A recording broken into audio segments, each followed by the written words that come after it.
Everybody, I'm Lee Bryant, president of the PCTA, American Federation of Teachers, Local 7452. The AFT is more than teachers. A good portion of AFT's 1.8 million members are nurses, doctors, and other healthcare professionals.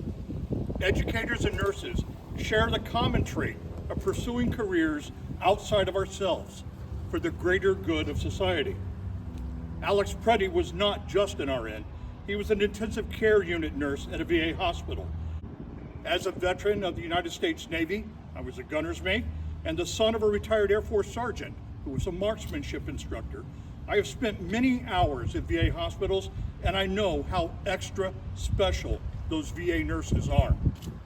I also know that everyone with a firearm is responsible for every bullet fired.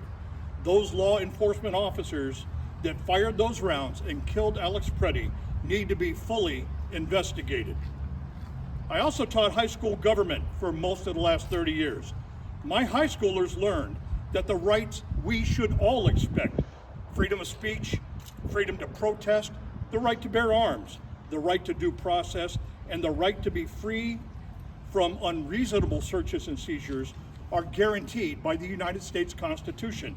But our Constitution requires due process, and due process does not involve any government agency shooting people on the street that are practicing their civil rights.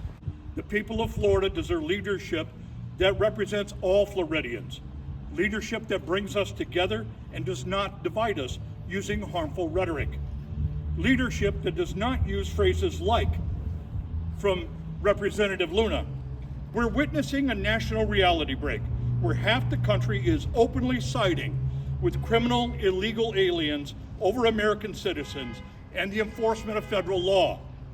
They're fighting against their own safety, sovereignty, and self-interest. It's pure cognitive dissonance," quoting Representative Luna. This is divisive language, and it does not help us. We need leadership that will work to keep our students, parents, neighborhoods, and communities safe by supporting and passing laws like the Protective Sensitive Locations Act, which would protect and designate schools, hospitals, and places of worship as safe and protected spaces.